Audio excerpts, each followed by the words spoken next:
welcome to my channel, Ginger Ninja's Movie Reviews. I am the Ginger Ninja and these are my movie reviews. If you're new to the channel, thank you very much for tuning in, stopping by and checking it out.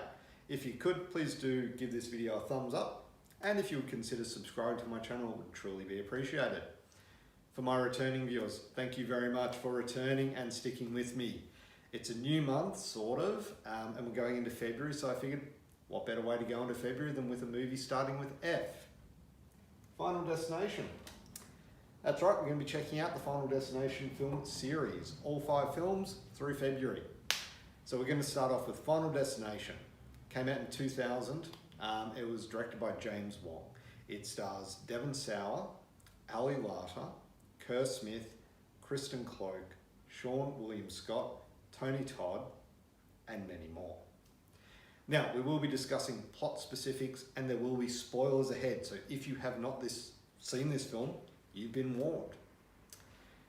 Alex Brown and his class are ready to fly off to France when he has a premonition of the airplane exploding.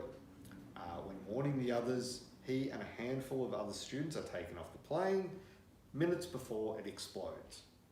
Okay, a few weeks later, one of his friends and some fellow survivors mysteriously dies, and that's when Alex realizes that death has a plan for them all.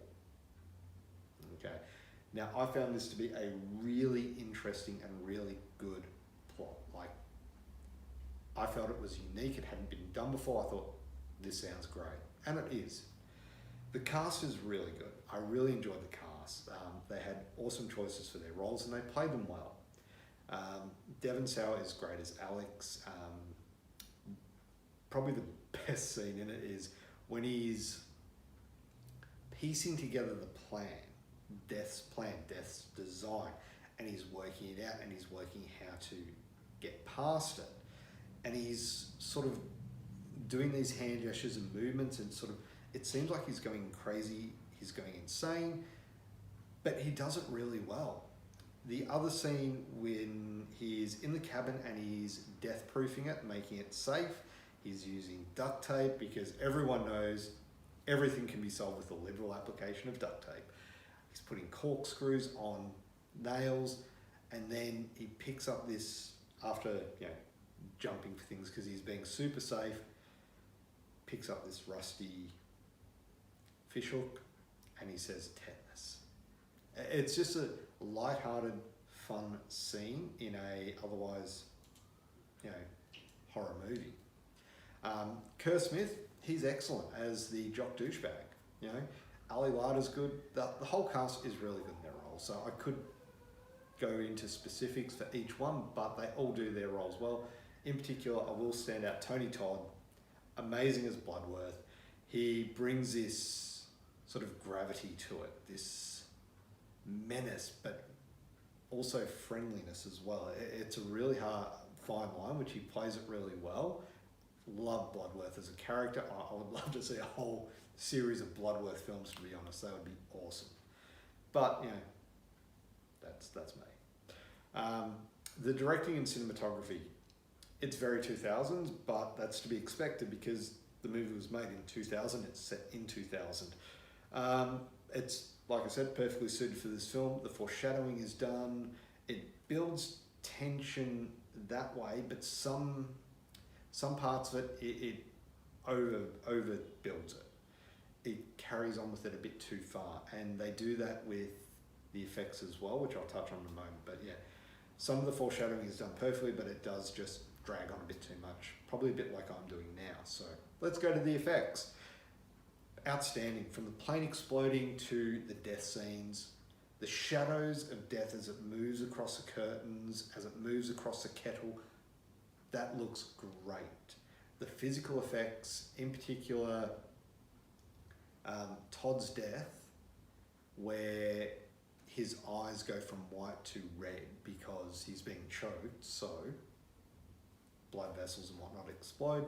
It's a quick thing, but it looks great. It just, bang, it's there. And of course, Billy's death looks great. Actually, all the deaths look pretty good, so yeah. Physical effects are, you can't fault them, they are really good. Rewatchability though. Now this is a tough one because I've seen this movie several times, so it is definitely a rewatchable film. It is a fun movie with some good kills in it, but it does wear off after a while, which is unfortunate because once you sort of know what's happening, you can guess what's coming. You know, you know what's coming. It doesn't have that same impact. Yeah. So yeah, you can do it, but best to leave it for a bit. However, I will state it may be a little different watching them one after the other. You know, watching them in close succession, because obviously with one of the Final Destination films does tie back to this one in a very roundabout way, but we'll touch on that when we get to it. Finally, best kill. All right. Now, there are three main kills which I want to highlight. There's Terry,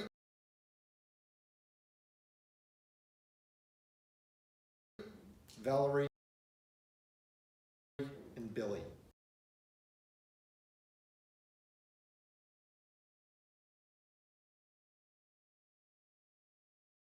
They are all done really well. Valerie, I feel, is drawn out too long, so that counts that out. So Terry and Billy, this was a tough one because Terry's death is, boom, shocking, great scene. However, Billy's death, it's drawn out a bit too much, but I like the way he dies. Like, that was right there. Just knocks your head off, literally. So Billy's death is the best death in this film for me. As for a score, I did kind of toss between a couple of scores, but I felt like with a few of the issues that I had with it, it takes it down. So overall, I'm actually going to give Final Destination 8 out of 10. This is a really good, fun, team-based horror film. Highly recommend you watch it if you haven't already. If you have, what do you think of it? Let me know down in the comments below. Once again, please do consider subscribing to my channel if you haven't already, and of course, liking the video. It does mean a lot to me when you do that. So thank you very much. I hope you have a great day. Thanks for watching. Bye.